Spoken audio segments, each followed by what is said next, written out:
Hi friends, ഇന്ന് നമുക്ക് ചെറുനാരങ്ങയും കൊണ്ട് ഒരു അച്ചാർ ഉണ്ടാക്കാം. അതിനു വേണ്ടി ഞാൻ ചെറുനാരങ്ങയെല്ലാം തലേന്നേ വാട്ടി അരിഞ്ഞ് ഉപ്പിട്ട് വെച്ചിട്ടുണ്ട്.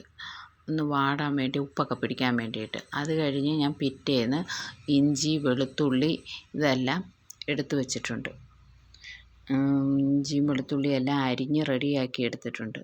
എന്നിട്ട് കുറച്ച് പച്ചമുളകും കൂടി എടുത്തിട്ടുണ്ടായിരുന്നു. അത് കഴുകി മിക്സിയുടെ ജാറിലിട്ട് ക്രഷ് ചെയ്ത് കൊണ്ടുവന്ന് വെച്ചിട്ടുണ്ട്. അപ്പോൾ കൈ കൊണ്ട് അരിയാത്ത എന്താണെന്ന് വെച്ച് കഴിഞ്ഞാൽ കൈ പുകയും. അതുകൊണ്ടാണ് മിക്സിയുടെ ജാറിലെടുത്തത്. അപ്പം മിക്സിയിൽ ക്രഷ് ചെയ്തത്. പിന്നെ നമ്മൾ പാൻ വെച്ചു.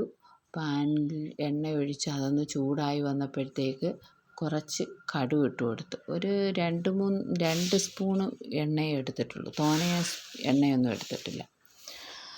അപ്പം ആ കടുക് പൊട്ടി വന്നപ്പോഴത്തേക്ക് ആ കടുകിനകത്തോട്ട് നമ്മൾ ഇച്ചിരി കരിയാപ്പിലയും കൂടി ഇട്ട് കൊടുത്ത്, അത് കഴിഞ്ഞ് അരിഞ്ഞു വെച്ചിരുന്ന ഇഞ്ചിയും വെളുത്തുള്ളിയും കൂടെ ഇതിനകത്തോട്ട് ഇട്ട് കൊടുത്ത് അതുമൊക്കെ ഒന്ന് മൂത്ത് റെഡിയായിട്ട് ഒന്ന് വരട്ടെ. അപ്പം നമ്മുടെ വീഡിയോ ഒക്കെ ഇഷ്ടപ്പെടുകയാണെങ്കിൽ ലൈക്ക് ചെയ്യണം, ഷെയർ ചെയ്യണം, സബ്സ്ക്രൈബ് ചെയ്ത് തരണേ. ആദ്യമായിട്ട് കാണുന്നവരുണ്ടെങ്കിൽ ഒന്ന് സബ്സ്ക്രൈബ് ചെയ്യുമ്പോൾ അതിന് സബ്സ്ക്രൈബ് ചെയ്യുമ്പോൾ ഒരു ബെല്ല് കൂടി വരും.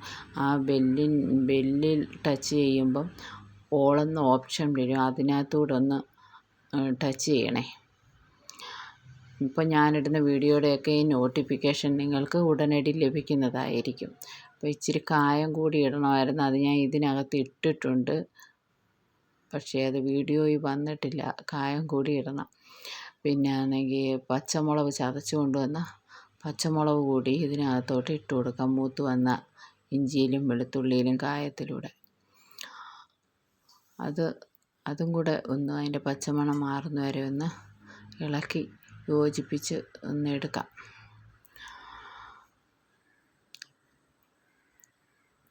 ഇതിൽ ഒരു പ്രിസർവേറ്റീവ് നമ്മൾ ചേർക്കുന്നില്ല. ഈ നാരങ്ങ അച്ചാർ കേടാവാതിരിക്കാൻ വേണ്ടിയിട്ടൊന്നും നമ്മൾ ചെയ്യുന്നില്ല. പിന്നെ ആണെങ്കിൽ ഇത് നമ്മൾ സാധാരണ പണ്ട് കാലത്തൊക്കെ എങ്ങനെ ഉപയോഗിച്ചേക്കുന്നത് അതുപോലെയാണ് നമ്മൾ ചെയ്യുന്നത്. പിന്നെ ആണെങ്കിൽ ഇതിപ്പം ഇതെല്ലാം മൂത്ത് വന്നിട്ടുണ്ട്. ഇതിനകത്തോട്ട് നമുക്ക് ഇച്ചിരി മഞ്ഞപ്പൊടിയും കൂടി ഇട്ട് കൊടുക്കാം.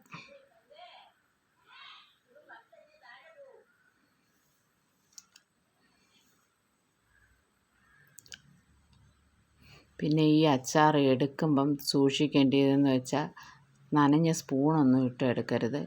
ഇത് നമുക്ക് ഒരാഴ്ച വരെയൊക്കെ വെളിയിൽ വെച്ചേക്കാം, കുരുക്കേടും വരത്തില്ല.